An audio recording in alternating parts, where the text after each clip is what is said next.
자, 그럼 이번에는 다음 안보 이슈로 좀 넘어가 보도록 하겠습니다. 요즘 우리나라 안보 문제 좀 심상치 않은데요. 차근차근 짚어보도록 하겠습니다. 자, 오늘은 국군의 날입니다. 우리 군은 핵으로 무장한 북한군 110만 명과 대치하고 있고 또 천안함 폭침, 연평도 포격 공격 등 북도발도 끊임없이 계속되고 있는 상황입니다. 그런데 돌연 매년 하반기에 실시하는 대규모 호국 훈련을 연기하는 방안을 검토한다고 국군의 날 바로 전날 어제였죠. 갑자기 결정을 내렸습니다. 이에 대해서 좀 이야기를 해보겠는데요. 자, 올해 호국 훈련은 오는 15일부터 약 열흘간 실시될 예정이었습니다. 물론 관련 훈련을 계속 준비하고 있었고요. 그런데 갑자기 군 당국자들이 협의를 통해 올해 호국 훈련 일정을 돌연 조정한 겁니다. 자, 이 상황 어떻게 보십니까? 호국 훈련이라는 말 자체가 나라를 지키는 훈련이라는 뜻이에요. 자, 오늘 미국 날짜로 오늘이죠. 이제 캘리포니아인가요? 어딘가 버지니아에 있는 해병대 캠프에 미국의 준장 이상급의 장군 800명이 모였습니다. 모여가지고 무슨 얘기를 했느냐? 지금까지 미군에 있었던 여러 가지 뭐 PC주의라든가 성평등이라든가 등등, 즉 군사력과 관련이 없는 여러 가지 PC적 정치적인 요소를 모두 배제하고 정말 이제는 싸울 줄 아는, 싸워서 이길 수 있는, 그것도 압도적으로 이길 수 있는 명백한 강군을 만들겠다라고 미군이 오늘 천명을 했어요. 그러면서 무슨 얘기를 했냐 더해서 이제는 그 군 안에, 특히나 장성들 안에서 뚱뚱한 사람은 다 자르겠다고 얘기를 했어요. 그러니까 장군들도 군인들처럼 똑같이 뛰고 똑같이 훈련하고 해가지고 미군이라는 생각을 했을 사람들이 정말 압도적인 모습을 상상할 수 있게끔의 준비 태세를 해라라고 국방부 장관 그리고 트럼프 대통령이 강조를 했거든요. 그러니까 미군이 돌아왔어요. 우리 앞으로.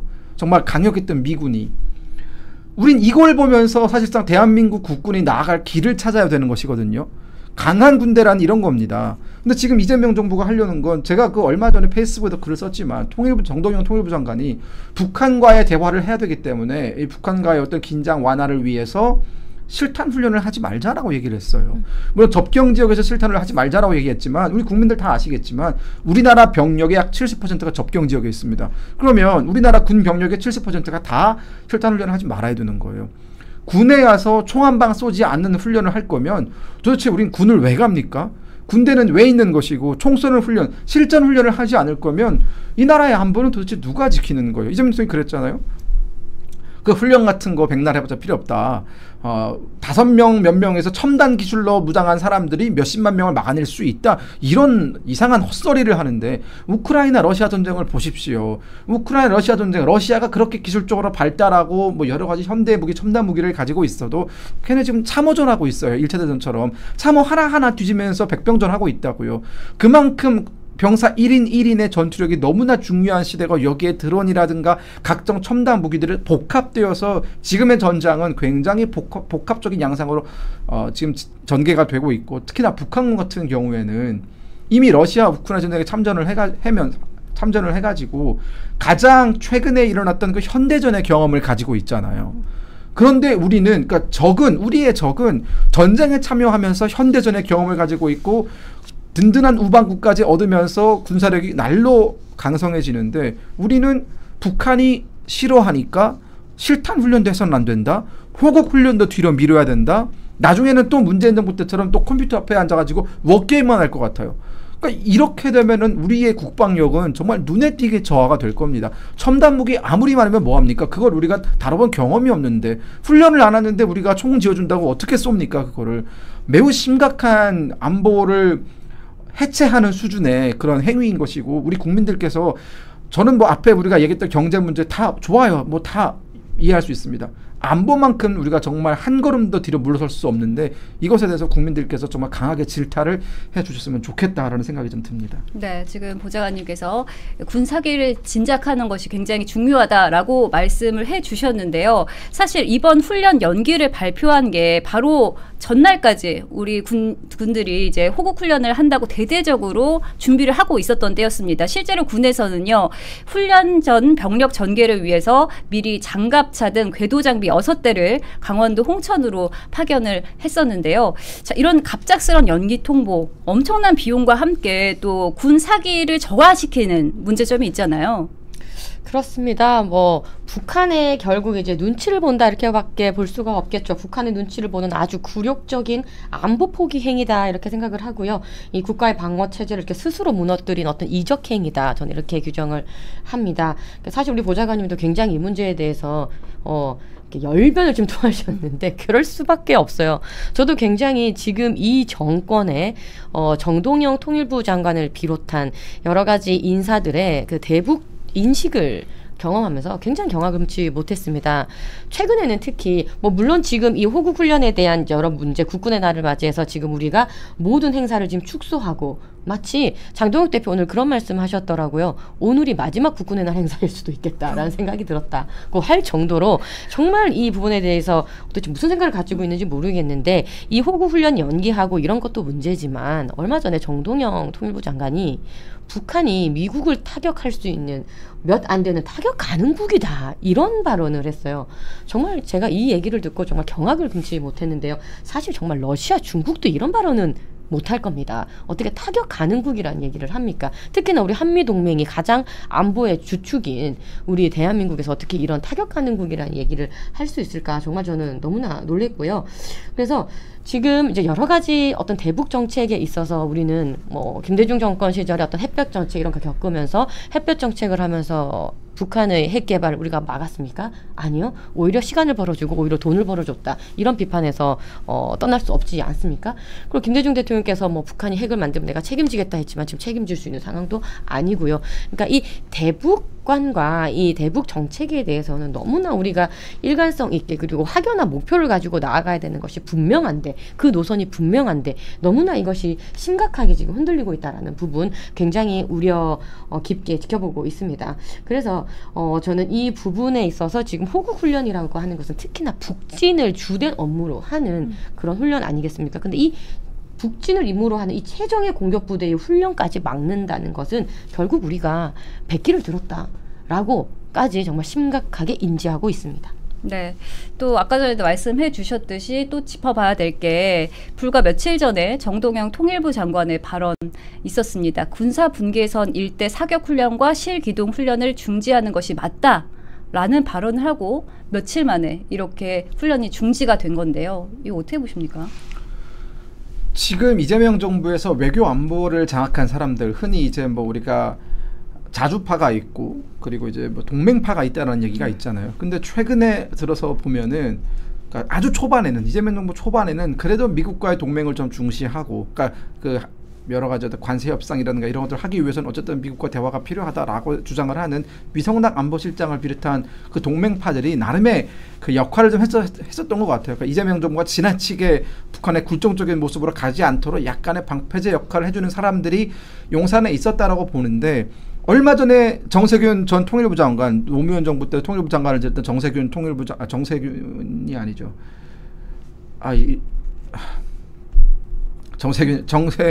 뭐였죠? 네. 정대철 통일부 장관. 정세현 통일부 장관입니다. 네. 네. 정세현 통일부 장관이 그런 말을 했습니다. 그 동맹파들 다 쳐내라. 용산에서 자주파가 옆에 있을 때는 남북관계는 앞으로 나아갔지만 이 동맹파가 대통령 주변에 있을 때 남북관계는 한 걸음 나아가지 못했다라고 하면서 대놓고 정말 직설적으로 이 동맹파들을 다 제거하고 자주파들로 채울 것을 요구를 했거든요.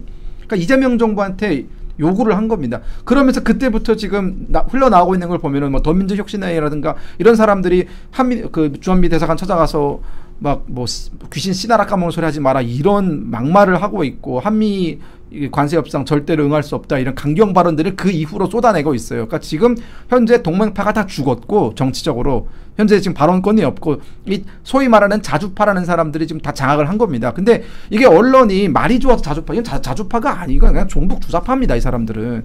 근데 이 종북 주사파들이 지금의 어떤 안보 결정에 중요한 어떤 고리마다 있다 보니까 이런 지금 말도 안 되는 결정들이 내려지고 있는 거예요. 이게 물론 이재명 대통령의 허가가 있었기 때문에 분명히 있을 거라고 보고요. 이 군사분계선 일대에서 우리가 사격 훈련을 하지 말고 뭐 여러 가지 기동 훈련도 하지 말아야 되면은, 자 쉽게 말하면 이겁니다. 그냥 군인들 캠프 간 거예요. 아니 내가 우리 대부분의 전방 지역에 있는 군부대들은 기계화가 됐습니다. 어디서 어디로 이동하려면 대부분 다 장갑차를 타고 가요. 이제는 우리가 옛날에는 뭐 알보병이라고 해가지고 걸어가는 보병이 있었지만 지금은 그런 게 없거든요. 다 기계화가 됐습니다. 근데 기계화된 보병이 결국 어디로 이동하기 위해서는 훈련을 하든 뭐 유격을 나가든 이동하기 위해서는 이 장비를 타고 나가야 되는데 이것도 못하게 하겠다라는 거예요. 그 말은 병영에 그냥 그대로 있어라는 겁니다. 주둔지 밖을 벗어나지 말아라. 그리고 우리가 사격 훈련도 하지 말래요. 그럼 주둔지에서 밥 먹고 뭐 합니까? 좋은 교육 받고 이걸로 끝나요. 뭐 축구하고 배구하고 이거 그냥 캠프원이에요, 이러면. 그러니까 우리의 군 안보를, 우리 군인들의 정신 상태라든가 우리의 무장 상태라든가 이런 것에 대해서 완전히 해이해지는 결과로 이어지기 때문에 저는 매우 매우 심각하다. 또한 이 7군단 같은 경우에 아까 우리 대변인님 말씀하셨지만 7군단은 우리나라 존재하는 모든 군단 중에서 가장 공격력이 강한 군단입니다. 여긴 애초에 방어 임무가 없어요. 전쟁이 일어나게 되면 다른 군단들은 후방으로 뒤로 밀려나면서 이제 북한의 공격을 막고 반격을 할 수 있는 어떤 기회를 보거든요. 7군단은 그런 게 없습니다. 7군단은 전쟁이 일어나는 즉시 무조건 북한 지역으로 돌진하는 임무만 맡은 부대예요. 그만큼 공격력이 있고 우리한테는 굉장히 중요한 자산이거든요. 이런 7군단 입장에서는 훈련은 생명입니다. 여기는 우리나라에서 가장 좋은 장비가 배정이 되어 있어요. K2라든가 K9 여기 제일 많이 몰빵되어 있어요. 근데 이런 부대가 포사격 훈련하지 못하고 K2 우리가 몰지 못하고 이러면 사실상 그냥 우리의 창끝이 완전히 무뎌지는 거죠. 그냥 다 우리가 가지고 있는 총이랑 창이랑 칼이랑 다 모아서 용광로에 넣어놓은 낫이나 만들면 되겠네요. 그러니까 저는 아주 이건 사실상 우리가 저 사람 간첩 아니야 라고 해도 딱히 반박도 안 할 것 같아요. 이 정도로 문제가 심각하다라는 말씀을 좀 드리고 싶습니다. 좀 화가 나네요, 진짜 이거는. 네, 사실 이제 훈련 연기가 맨 처음에 발표했을 때는 뭐 에이펙 때문이다 이렇게 발표를 하기도 했는데 아무래도 이 정치적 기조와 안보 기조와 좀 연결되어 있다 이렇게 볼 수 있을 것 같습니다. 사실 정부에서 이렇게 한 게 또 이번만 아니거든요. 지난 7월 말 김여정이 한미 훈련을 비난했을 때도 국방부는 8월 을지 자유의 방패 훈련 기간에 실시될 예정이었던 야외 기동 훈련 40여 건 중에서 절반가량을 9월로 연기했었습니다. 이런 기조 어떻게 보시나요? 김여정 그 얘기했던데요. 흥미없다. 남한에서 뭘 하든지 간에 나는 흥미없다. 뭐 이렇게 얘기를 했어요. 일방적인 구애를 하고 있는 것입니다. 이재명 대통령 유엔 총회 가서 연설했을 때도 북한의 일방적인 구애 했지만 어땠습니까? 북한은 듣지도 않았습니다. 자리에 있지도 않았었거든요. 그러니까 지금 이재명 정권에서 지금 얘기하고 있는 모든 대북 메시지가 일방적인 구애인데 그것들이 하나도 호응도 받지 못하고 있는 마치 문재인 정권 때 삶은 소대가리 소리 들었던 그 지경까지 가지 않을까. 뭐 그걸 넘어선 얘기까지 지금 나올 수도 있다 뭐 이런 생각이 드는데요. 지금 보면은 하다못해 문재인 정권, 노무현 정권 때도 국군의 날 행사 때 북핵 포기 얘기는 늘 있었습니다. 이 메시지는. 근데 지금 이마저도 없습니다. 이마저도 없고 완전한 비핵화 이것도 지금 완전히 얘기하지 않고 거의 북핵을 인정하는 듯한 그런 메시지 오히려 내고 있지 않습니까? 그래서 지금 보면은 북한이 말하고 싶은 것들을 그대로 지금 우리 정권이 마치 대변인처럼 북한의 대변인처럼 그렇게 얘기를 다 하고 있다. 그런 상황이고요. 어떻게 보면 북한이 얘기한 어떤 두 개의 국가, 유엔 총회 하기 직전에 얘기했던 두 개의 국가, 이 역시 우리 대한민국에서도 이 두 개의 국가를 인정하는 듯한 메시지를 또 냈고요. 그러니까 여러 가지 지금 메시지들이 꼭 북한에서 할 말들을 우리가 지금 계속 반복해주고 있다. 이런 상황입니다. 그래서 뭐 여러 가지 이제 뭐 북핵의 어떤 이슈라든지 비핵화 문제 이런 거 다 이제 글로벌리 보면 국제적인 사회에서 이미 뭐 나토라든지 다 G7에서 다 비핵화에 대한 이야기는 한 목소리로 다 내고 있는데 대한민국만 지금 거의 왕따 수준입니다. 혼자 이런 부분에 대해서 딴 얘기를 자꾸 하고 있으니까 뭐 당연히 미국도 싫어하고요. 여러 가지 국제적인 관점으로 봤을 때 대한민국은 왜 자꾸 저렇게 왔다리 갔다리 하냐, 도대체 어디냐, 뭐 이런 얘기 나올 수 있지 않겠습니까? 그래서 굉장히 지금 이런 부분에 대해서 어느 한쪽도 제대로 잡고 있지 못하는 그런 상황이다라는 말씀을 드리고 싶고, 뭐 전작권 한수 메시지라든지 그다음에 뭐 타격 가능국 메시지라든지 이런 것들이 마치 어떤 모양새라고 할까요? 우리 집을 쳐들어오는 저 강도가 칼날이 아주 잘 갈려져 있네요. 뭐 이렇게 칭찬하는 그런 꼴처럼 예, 도대체 어느 편인지 어느 편에 서가지고 이야기하는지 모를 지경이다 싶습니다. 네, 북한에 대해서 이재명 정부가 이렇게 끊임없이 구애를 하고 있는데 그럼 북한에서는 뭐라고 하냐? 보면 북한 김정은 위원장은요, 한미일 다영역 훈련인 프리덤 엣지, 또 한미 핵 재래식 통합 훈련인 아이언 메이스 등 우리 군이 참가하는 여러 보훈 훈련을 조목조목 싸잡아서 또 비난을 했습니다. 사실 이럴수록 우리나라는 또 자주국방은 아니고 한미 동맹을 강화하면서 안보적 차원에서 훈련을 해야 되지 않나 이런 생각이 들거든요. 아니 자주국방도 맞죠 사실은. 그러니까 우리가 자주국방을 하려면 아니 국방이 뭡니까? 지키는 거예요. 우리의 군사력을 지키는 것이고 우리의 안보를 지키는 게 결국 국방입니다. 지키기 위해서 훈련하는 것이거든요. 그러니까 우리는 대한민국은 애초에 근본적으로 북한을 쳐들어가서 저것들을 우리가 무력으로 징벌하고 뭐 이런 생각을 가지고 있지 않아요. 우린 기본적으로 안보라고 했을 때는 디펜시브 방어적 성격의 안보를 많이 추구합니다. 아니 6.25 때 쳐들어온 것도 쟤네가 먼저 쳐들어왔지 우리가 밀고 올라간 게 아니잖아요.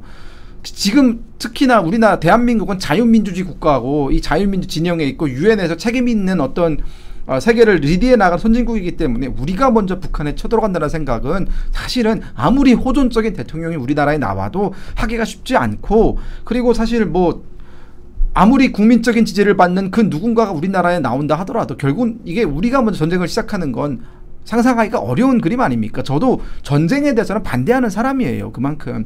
그런데 지금 북한이 하는 얘기는 대한민국의 이러한 성격, 대한민국의 방어적인 성격이라든가 그 안보를 취하는 여러 가지 목적이라든가 이런 것들을 왜곡하고 곡해하고 마치 한국 때문에 북한이 더 뭐 안보력을 강화하고 더 무슨 뭐 대륙간 탄도미사일이나 대량 살상 무기들을 만들어내는 것처럼 선전하는 프로파간다에 지나지 않는 겁니다. 이거 수십 년 동안 얘네가 써온 수법이에요. 근데 이거에 대해서 정동영 통일부 장관이 그런 얘기를 했잖아요. 박충권 의원이랑 국회 대정부 질문 시간 때 북한이 왜 저러냐 했더니 정동영 장관이 우리가 북한을 위협해서 저런다라는 말을 꺼냅니다. 그러니까 박충권 의원이 너무 황당해서 아니 우리가 언제 북한을 위협했냐라고 했더니 이제 정동영 장관이 우리가 이런 훈련하는 게 북한을 위협하는 거다라는 식의 얘기를 하는 겁니다. 즉 정동영 통일부 장관의 생각은 김정은의 생각, 김여정의 생각과 완벽하게 동치돼요. 그러니까 우리가 진행하는 훈련이 북한을 겁나게 한다 뭐 이런 거거든요. 아니 그럼 우리는 훈련 안 합니까? 지금 어떻게 보면은 이 북한과 우리나라 사이에 있었던 그 도발의 역사를 보면은 2,700회 정도가 넘었어요. 아마 그게 더 업그레이드 됐을 거예요. 이게 몇 년 전 기억이니까. 그 모든 종류의 도발에서 항상 누가 먼저 우리를 건드느냐? 북한입니다. 아니 가장 멀리 갈 것도 없지. 가장 가깝게 연평도 누가 일으켰습니까? 연평해전 누가 일으켰습니까? 우리 천안함 누가 폭침시켰습니까? 2015년 목함지뢰 누가 터뜨렸습니까? 2019년 서해공무원 피살 사건 누가 일으켰습니까? 이거 다 북한이 한 거잖아요. 그러니까 북한이 우리를 도발하고 우리의 안보 태세를 시험하고 우리 국민들의 어떤 남남 갈등을 일으키고 이런 것들을 하기 위해서 북한이 사보타주도 했고요, 도발도 했고요, 요인 암살도 했습니다. 그런데 우리가 그러면 이런 침략적인 목적 혹은 남한을 어떻게 보면 무력으로 점령하려는 목적을 가지고 있는 그 주적을 바로 앞에 두고 있는 입장에서 훈련을 안 하고 어떻게 그들과 싸워 이길 수 있습니까? 그렇기 때문에 훈련을 하는 거고, 이런 훈련 우리가 진행하는 여러 가지 합동 군사 훈련 이런 훈련은 중국, 러시아, 북한 다 합니다. 그래서 정동영 장관은 북한에 가서 러시아 파병 하지 말아라 이런 얘기는 못 하잖아요. 이런 얘기는 못 하면서 이재명 정부가 북한에 언제라도 한번 러시아 파병 그거 왜 하냐, 세계 안보 왜 위협하냐, 하지 말아라 이런 얘기 안 하지 않습니까? 북한이 단거리 탄도미사일 발사하고 대륙간 탄도미사일 이번에 공개할 거예요 아마. 그거 하지 말아라 얘기 못 합니다. 그러니까 북한이 행하는 여러 가지 침략적인 행위에 대해서는 단 한마디 입도 뻥끗 못하는 양반들이 우리나라가 우리를 스스로 지키려고 하는 움직임에 대해서는 왜 이렇게 트집을 잡고 왜 이렇게 방해를 하는지 도대체 어느 나라 정부인지 모르겠다라는 그런 말씀을 다시 한번 좀 강조드립니다. 네, 이재명 정부가 꼭 해야 될 건 안 하고 또 안 해야 될 거는 하고 있는 그런 상황이 펼쳐지고 있는 것 같은데, 또 요즘 보면은 현재 병역 자원 부족이 심각해서 전투와 또 무관한 사고로 소중한 장병들을 잃고 있습니다. 최근 이재명 정부 출범 이후에 군에서 크고 작은 각종 사고들이 일어나고 있는데 보도도 제대로 되고 있지 않죠? 네, 제가 몇 가지 크고 작은 각종 사고에 대해 조금 안내를 드리겠습니다. 인천 옹진군 대청도의 해병대 부대에서 병장이 총기 사고로 숨지는 일이 있었고요. 육군 최전방 감시초소에서 감시초소에서 하사가 이달 2일 육군 3사관 학교에서 대위가 각각 총기로 이렇게 스스로 목숨을 끊은 일도 있었고요. 경기 고양시 소재 육군 모 부대에서 소속 중사가 독신자 숙소에서 극심한 괴롭힘을 당했다라는 유서를 남기고 숨진 채 발견된 일이 또 있었습니다. 그리고 지난 10일이죠. 하루 동안에만 경기도 파주 육군 부대 및 제주도 공군 부대에서 모의 포탄 및 훈련용 지뢰 폭발 사고 등으로 20명 가까운 장병이 다친 일 등이 있었습니다. 네, 이렇게 심각한 일들이 있는데 사실 많이 보도가 되지도 않고 이 문제에 대해서 이번 정권에서 그렇게 다루고 있지도 않아서 굉장히 안타까운 상황인데요. 여러 가지 문제들이 지적되고 있습니다. 그 중에 하나로 이제 지적되는 부분이 사실상 이제 안규백 국방부 장관의 어떤 전문성 부분, 이런 부분에 대해서 많이 좀 지적이 되고 있는데, 사실상 거의 이제 민간인 이제 국방부 장관은 최초이지 않습니까? 뭐 여러 가지 의미에 의해서 이렇게 뭐 발탁을 했다고는 하지만 사실상 뭐라고 표현할까요?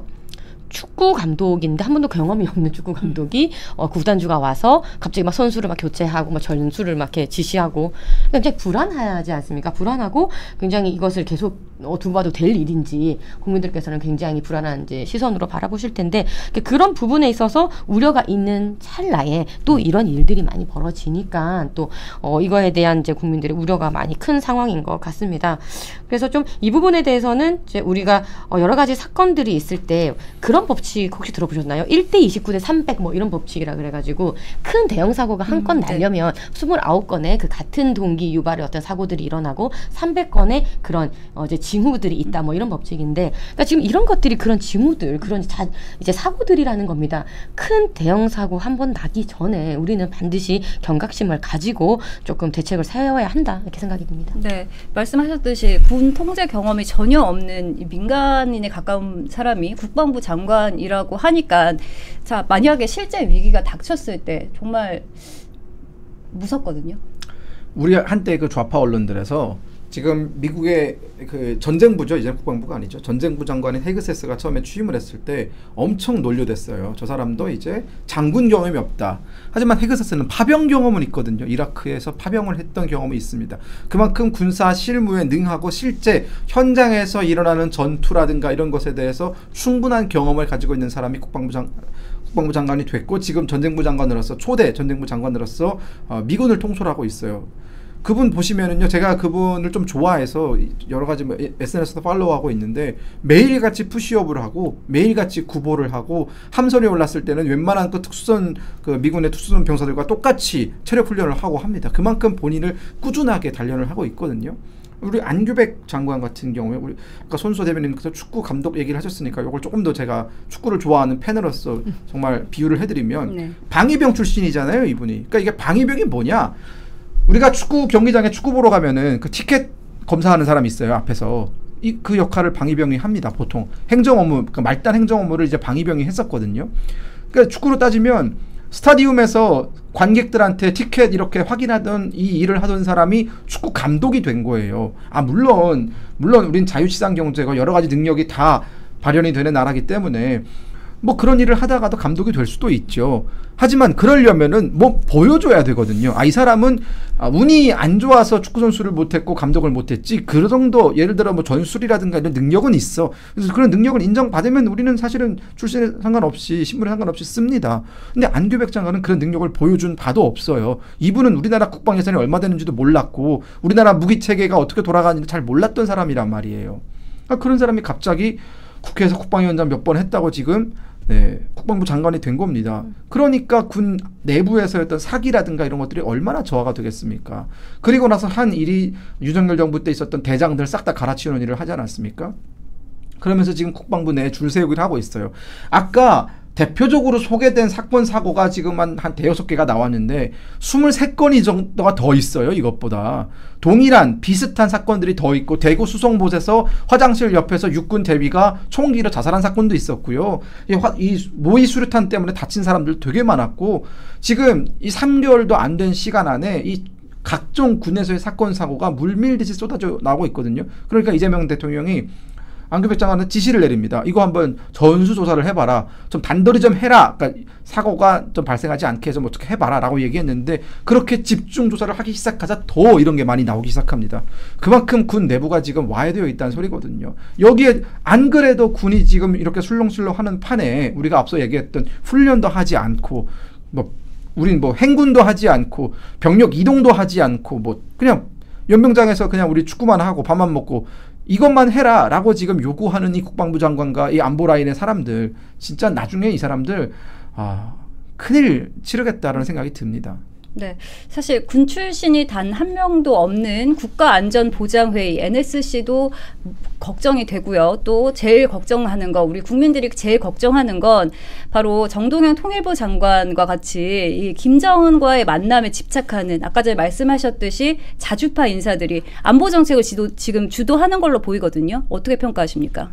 그러니까요. 앞서 저희들이 계속 우려했던 상황들입니다. 결국 그 이제 장관이라는 그 핵심 리더의 그 안에 있는 대북관 자체가 너무나 지금 왜곡되어 있고 너무나 지금 위험한 상황이기 때문에 사실상 거기에서 나오는 이 정책들로 따라가다 보면은 굉장히 지금 우리 모든 이제 안보가 이제 무너지는 어떤 그런 위적 행위의 가까운 행위들이 지금 나오고 있으니까요. 굉장히 우려되는 상황이고 이런 말이 있지 않습니까? 평화를 위해서는 전쟁을 준비하라라는 말이 있습니다. 그래서 평화 외치는데 그 평화를 이제 구애를 하려고 하다가 정말 나중에는 오히려 더 큰 화를 입게 되는 그런 상황들이 오지 않을까 되게 우려가 되고요.